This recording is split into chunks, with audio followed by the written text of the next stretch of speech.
following the tabling of my government's very first budget. And it's a big day for any government for your first budget. And it's my job today to introduce the man who, at the helm of the budget-making process, got us to this day. But let me just cast your mind back to 5 months ago. And that was when I addressed this Board of Trade in this very hotel when we launched the BC Jobs Plan, and we called it Canada Starts Here. Since then, every single minister in my government has been focused like a laser beam on making sure that our jobs plan comes to fruition. Because our number one priority is protecting and creating jobs for BC families, fighting for their economic future. That is our mission. We want all BC families to look forward to a future with stability and a good livelihood. And the 2012 BC budget is the cornerstone of our jobs plan. Our jobs plan will only succeed, and you know this, will only succeed if we have the fiscal foundation to keep BC a safe harbor in these times that we all know are filled with economic chaos wherever you look. And here's what we believe in. We believe in keeping taxes low. Our critics believe in keeping taxes high and spending high. But there are no shortcuts. There are no panaceas. Building a strong economic future for British Columbia is made up of hard work and a lot of tough choices. Leadership is about taking the time to work, taking the time to listen, taking the time to work through the challenges and try and find solutions to them, rather than just thinking that if we throw money at the problems, they will somehow magically just disappear. Our budget, which we introduced yesterday, is what one newspaper called the most fiscally conservative budget in Canada.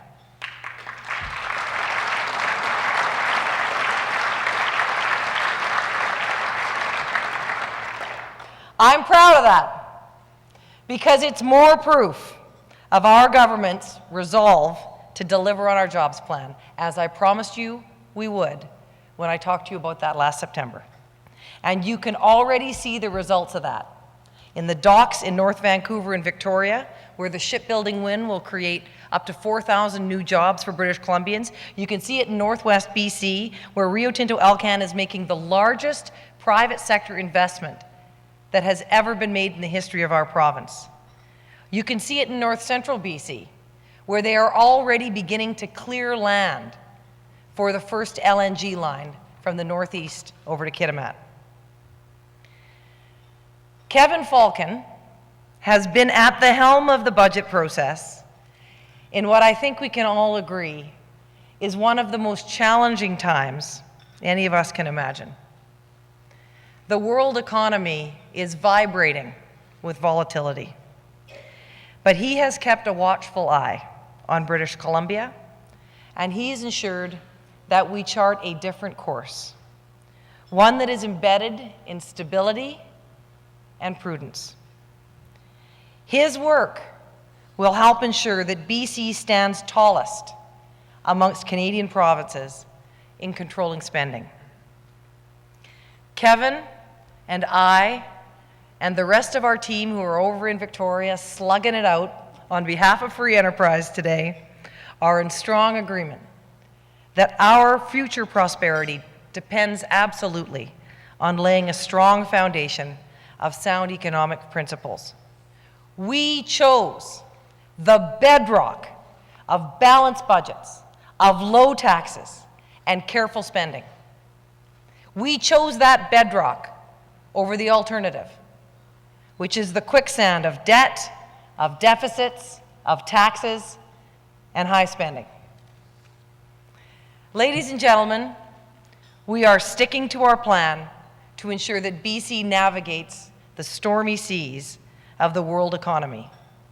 But it will take determination and it will take foresight. We have a strong team in government that is dedicated to BC's economic future. And I promise you this, we will not lose our nerve. It is my pleasure now to ask you to join me in welcoming a man who has shown determination, creativity, and foresight in helping us build this most important budget in British Columbia. Your Deputy Premier, your Minister of Finance, Kevin Falcon. Ronald Reagan once said that balancing a budget is a little like protecting your virtue. You have to learn to say no. And I think as a finance minister, I've learned that that increasingly is true. I say no an awful lot now. And it is, in politics, always easy. Perhaps you're even seduced into saying yes for short-term political gain. There's no end of people out there that will ask government to spend more money. There's no end of rationale for why government should spend more money. But I can tell you that we're in, as I said in the budget speech yesterday, a new reality for governments in the world today. And it really is a new reality. And the new reality is that the financial markets, the credit rating agencies are not prepared to continue to underwrite irresponsible governments that get seduced by the short-term political pressures of wanting to try and please everyone, and will reward those that take a more long-term view of doing what's in the best interests of the economy and the people as a whole. And the landscape is littered with governments around the world that are now reaping the whirlwind. They are reaping the whirlwind because they did not have that discipline, and now they're paying the price. And believe me, folks, the price is very ugly. And my message to the public is, you do not want to support leaders or politicians that try and tell you that you can tax, you can borrow, you can spend, and there's going to be no ramifications. That is the truth. So the budget was built on that foundation.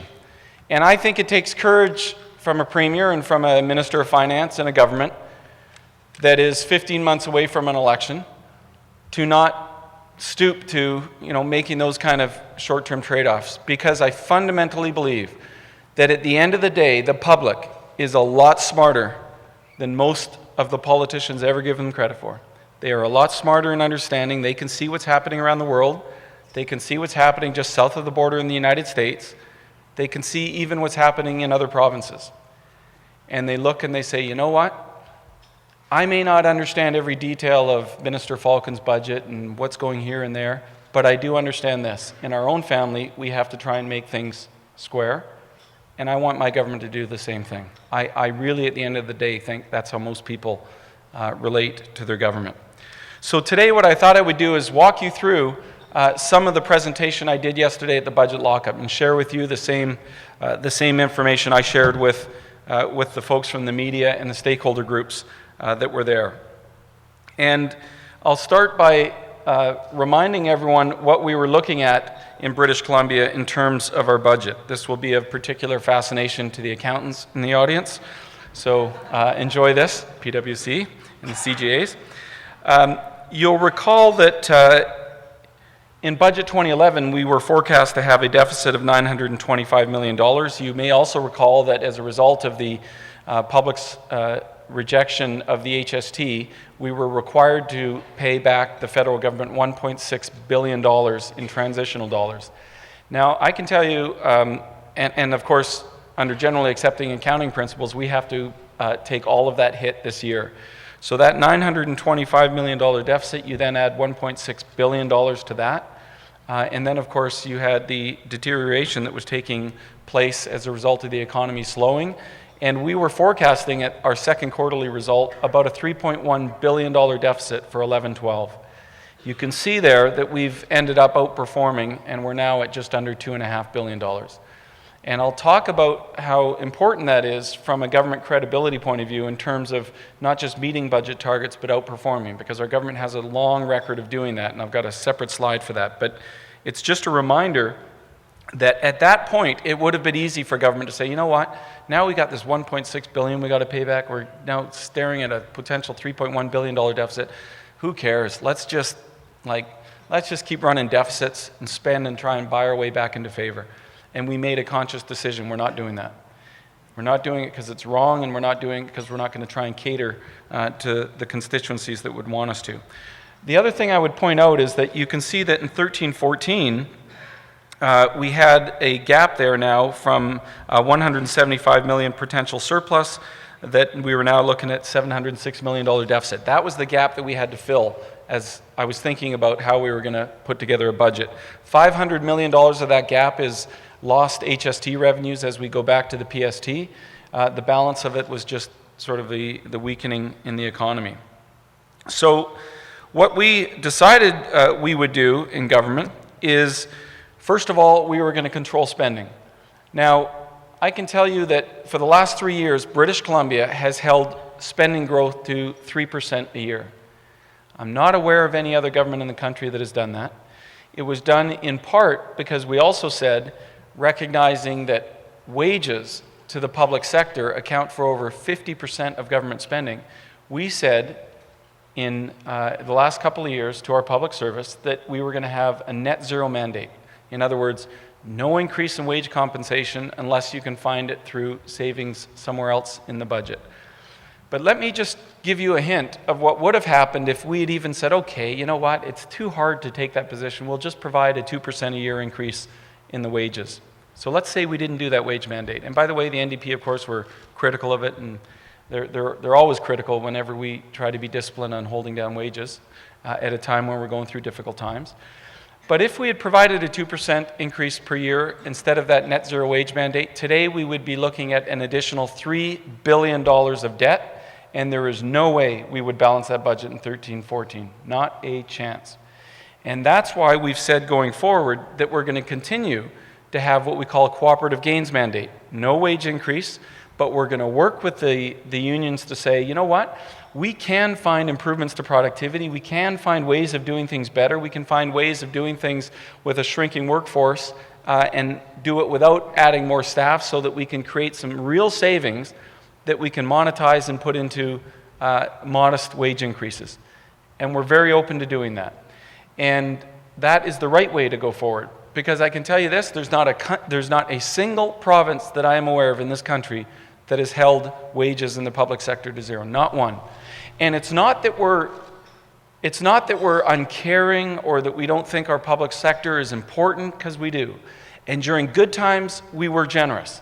Nurses got significant wage increases during the good times. In fact, teachers, as a recent example, just came off a 16% wage increase, $3,700 signing bonus for each and every one of the teachers. So did all the other public sector, $3,700 signing bonuses back at the time when we could afford it. And at a time now when we've got deficits and a lot of international instability, we're asking them to also do their part. And that, I think, is a very realistic way of how you want to manage things. So we're holding spending growth in our current plan over the next 3 years to 2%. We're taking it from 3 to 2. Our revenue growth is projected to grow at 2.9% a year over the next 3 years. So you can see that we've got slightly higher revenue and we've got lower expenses. That will help to bridge the gap, but it won't get us all the way there. So there's additional measures that we're going to look at. Now, the additional measures look like this. The small business tax rate, we're maintaining at 2.5%. We're not able to reduce it any further. We've already marched it down from 4.5% to 2.5%. It was as high as 8.8% in the late 1990s under another government whose name escapes me, but some of you may recall. But it is going to stay at 2.5%, one of the lowest rates in the country. We are putting a provisional 1% general corporate tax rate increase in place for 14-15. And I say provisional because we're not going to pull that trigger unless the economy worsens beyond our already very prudent assumptions in the budget. And this is really important for you to understand, because if I had to stand here and make a prediction to the business community, my prediction would be 75% that will never happen. And you will know in budget next year. But we wanted to demonstrate how serious we take getting back to a balanced budget. And that 1% in 14-15, as I say, only is triggered if we don't meet our very prudent and conservative estimates. And just to talk about that for a minute, what estimates am I talking about? It's really real GDP growth rate. So we have an independent forecast council. They're 15 of the top brightest economists from across the country. They come together every year. They look at all the data in British Columbia, and they come forward and they create what we call a consensus estimate of what GDP growth, what the economic growth will be in British Columbia. And what we did, for example, in 2012, they said we think it will be 2.2. And what we did is we said, okay, well, we're going to actually discount that and make it 1.8%. That's what we did as the government, because we want to have extra prudence built into our budget. But to give you an idea, if the Economic Forecast Council, and we did that every year, by the way, we discounted from their average. If we were to do what the experts believe British Columbia will do, that could be up to $500 million in additional revenues. And of course, that would definitely take away the 1% trigger. But even if we don't do that, even if we just do what British Columbia, what our own very even more conservative estimates are, then we can still not go ahead with that 1% because we can manage it through what we call forecast allowance. So that's important for you to know. The other thing is it says tobacco rate increase. It's actually not an increase. It's keeping it the same as it is today. Because when we go back to PST, the HST actually would result in a drop in the tax rate. We don't really feel like giving smokers that tax break, I'm sorry. But also, our budget simulator that we allowed the public to come in and sort of try and balance the budget themselves, the most popular tax increase actually was tobacco rate increase, for what it's worth. I should point out here, because it's not there, MSP rates are going up 4%. Now, and there's been some criticism about that. I think what you need to know, though, is this. Over 800,000 low-income British Columbians pay no MSP because we cover it off for them. It's also important to know that prior to 2009, we had 7 years where there was no increase in MSP, not at all. And in 2009, we made a policy decision to have regularized increases so the public at least has some connection between expanding, growing healthcare budgets and their own contribution towards them. And a 4% increase, though modest, we think is still important to help provide dollars to support that growing healthcare expenditure. And finally, asset release. You know, the last thing I want to do is have to borrow more money or go to the taxpayer. So we said, well, let's put a team together, look across government at surplus, non-strategic assets that we can sell that can generate some revenues that we can use to help us get back to balanced budget. And I'll give you some examples of what I mean by surplus non-strategic assets. In Surrey, the community I come from, we were making a decision to expand the Surrey Memorial Hospital, and the hospital, or the health authority, had years ago purchased a piece of land just north of number 10 Highway in 152. It's about 15 acres, and it's been sitting there for years as a potential site for the expansion. Well, after we reviewed all the options, the health authority reviewed all the options, the best decision that they made, and the right decision, I believe, was to expand at their current site, because it doesn't make a lot of sense to have staff going back and forth between two facilities, et cetera. So there's a $600 million expansion underway today. But that site still sits there on the health authority books, costs them property taxes, doesn't do anything, doesn't generate anything. So we say, well, let's sell that so we can get the private sector in and create some jobs by developing whatever they build on it, commercial, residential, whatever the case may be. So that's the kind of thing that we were looking for. But we also looked at some other things we were doing in government, including the liquor distribution branch. And we said, why are we even in this business? Does government bring some special magic to distributing alcohol to restaurants and liquor stores, private and public, throughout the province? And we said, no, actually we don't. And we don't really want to make the additional capital investments that are going to need to be made in the coming years. So we said, that's a business that we ought to get out of, and that's a business the private sector can handle. In fact, there are companies that every day they get out of bed and say, how do we distribute things better, smarter, and cheaper? That's all they think about. And we think it's appropriate that that's a business that they can be involved in. And so we're going to make sure we do it in a manner that protects the employees. All the unionized employees we're going to ensure are going to transfer over to the new private sector operator as part of the RFP. That will be a provision. We'll work with the BCGEU to make sure we get that right. But at the end of the day, it's about identifying, what do we really need to be doing as government? And that really wasn't one of them. And the other final thing I'll say is school boards.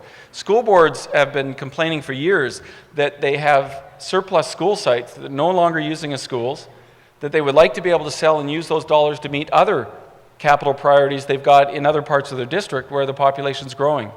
And we're going to allow that to happen. And that is also a part of what we talk about when we talk about asset release. So where does that leave us? Well, remember, since 2001, the BC general corporate tax rate's gone from amongst the highest in the country to the lowest. So we're currently at 10%. If you add in the federal corporate tax rates, British Columbia enjoys the most competitive general corporate tax rate in the G7 group of countries. That, I think, still is something that we can be very proud of. You will know that the BC small business tax rate, as I mentioned, has gone to 2.5%. But importantly, the threshold for what we define as a small business, we've raised from $200,000 to $500,000 because we want to incubate and encourage the growth of small business in British Columbia, and that will continue. But capital investment is also really important. You can see that during the downturn, we, along with the federal government, made sure that we took advantage of the downturn and weighed in with some significant capital investments. And you can see there in 9, 10, 10, 11, 11, 12, both in the what we call taxpayer-supported debt and the self-supported debt sector, we moved in to make some significant investments that will create jobs, build confidence, and ensure that we keep our construction sector busy. And you can see going forward that we still have a very robust capital investment program. And folks, we just need to understand how important this is. There are jurisdictions, even our friends in the United States, it is difficult for them to make these kind of investments because they have such a huge debt hanging over them already. And so many jurisdictions around the world would love to be doing what we're doing, but they can't because they're constrained by debt and deficits.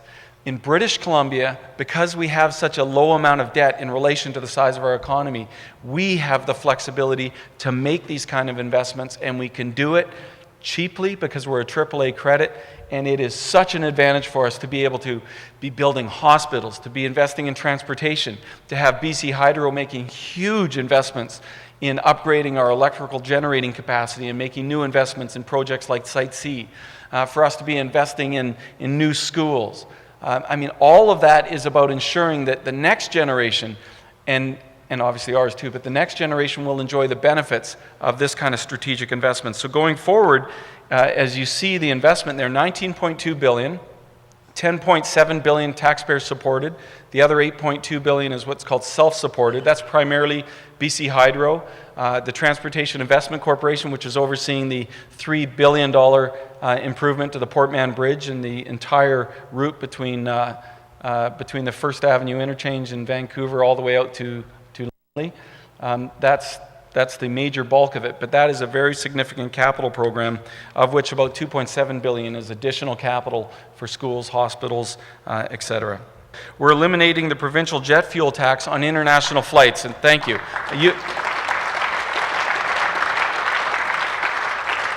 This is to really help our airports across the province that have or want to attract international flights.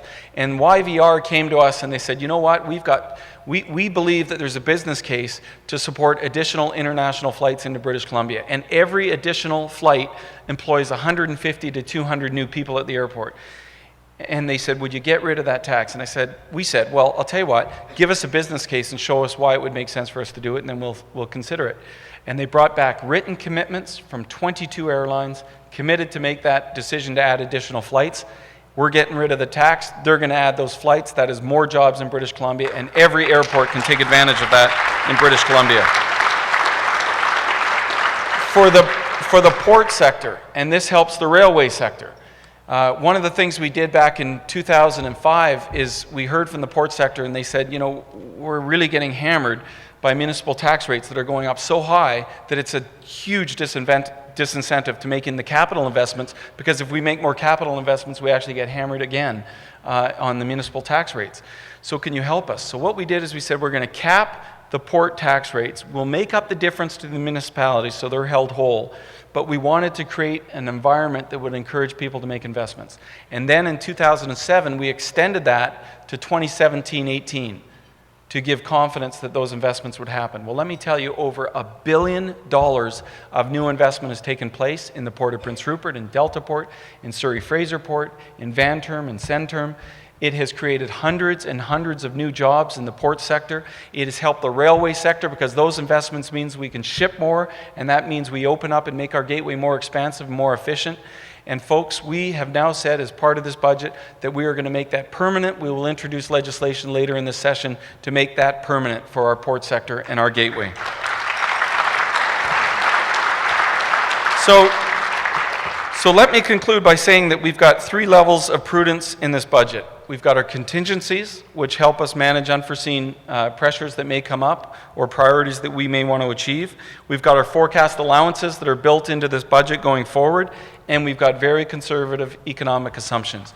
And for all of us, what that means is that British Columbia will maintain its AAA credit rating, it will maintain its reputation as a place in which you want to do business, and it will be in stark contrast to those voices out there that want to go down the road of the European countries, that want to say that actually the answer is spend more, borrow more, tax more, and pretend that it's not going to have any impact on the economy. Well, let me tell you this. When Adrian Dix and the NDP say they want to raise corporate taxes 20%, small business taxes 80%, when they want to bring back a corporate capital tax, they don't think that that's going to have an effect on the decisions you folks make. I can tell you what the investment community tells me is that would send a chill across the business community in British Columbia that would stop investment like that. And that's not the kind of province we want to have in British Columbia. We want a province that will grow with confidence, with investments, with security of knowing that they have a government that wants to grow the economy, make this place safe for families, grow opportunities, and create a bright future. Thank you very much, ladies and gentlemen.